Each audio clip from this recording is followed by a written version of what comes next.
الحمدللہ رب العالمین والصلاة والسلام علی سید الانبیاء والمرسلین۔ محترم حاضرین، قیامت کا دن ایسا ہولناک دن ہوگا جس کی شدت کو قرآن کریم نے مختلف مقامات پر بیان فرمایا ہے۔ جب اللہ تعالیٰ کے حکم سے سور پھونکا جائے گا تو زمین و آسمان کی ہر چیز فنا ہو جائے گی۔ پھر دوسری بار سور پھونکا جائے گا اور تمام انسان اپنی قبروں سے زندہ ہو کر اٹھ کھڑے ہوں گے۔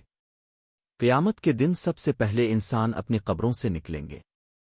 قرآن کریم میں اللہ تعالیٰ فرماتا ہے کہ لوگ قبروں سے اس طرح نکلیں گے جیسے ٹڈیاں پھیل جاتی ہے۔ ہر شخص حیران و پریشان ہوگا، نہ کسی کو اپنے مال کی فکر ہوگی اور نہ اولاد کی۔ ہر طرف خوف، گھبراہٹ اور پریشانی کا عالم ہوگا۔ لوگ میدان حشر میں جمع کیے جائیں گے۔ سورج سروں کے بہت قریب ہوگا اور انسان اپنے اعمال کے مطابق پسینے میں ڈوبے ہوں گے۔ کسی کا پسینہ ٹخنوں تک ہوگا، کسی کا گھٹنوں تک، کسی کا کمر تک، اور بعض لوگ اپنے پسینے میں ڈوب رہے ہوں گے۔ اس کے بعد سب سے پہلے حساب و کتاب کا آغاز ہوگا۔ احادیث مبارکہ میں آتا ہے کہ بندے سے قیامت کے دن سب سے پہلے نماز کے بارے میں سوال کیا جائے گا۔ اگر نماز درست ہوئی تو باقی اعمال بھی قبولیت کی امید رکھتے ہیں، اور اگر نماز خراب ہوئی تو دوسرے اعمال بھی خطرے میں پڑ جائیں گے۔ رسول اللہ نے فرمایا، قیامت کے دن بندے کے اعمال میں سب سے پہلے نماز کا حساب لیا جائے گا۔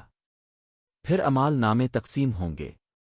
نیک لوگوں کو ان کا اعمال نامہ دائیں ہاتھ میں دیا جائے گا اور وہ خوشی سے کہیں گے، لوگو آؤ میرا اعمال نامہ پڑھو، جبکہ گناہگاروں کو اعمال نامہ بائیں ہاتھ پشت کے پیچھے دیا جائے گا اور وہ حسرت و ندامت میں مبتلا ہوں گے۔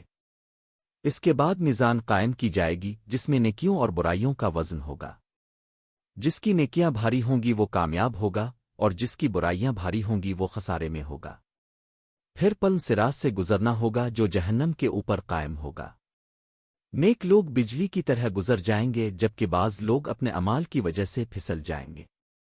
لہذا ہمیں آج ہی اپنی نمازوں، نیک اعمال، توبہ اور اللہ تعالیٰ کی اطاعت کی فکر کرنی چاہیے، کیونکہ قیامت کا دن یقینی ہے اور ہر شخص کو اپنے اعمال کا جواب دینا ہے۔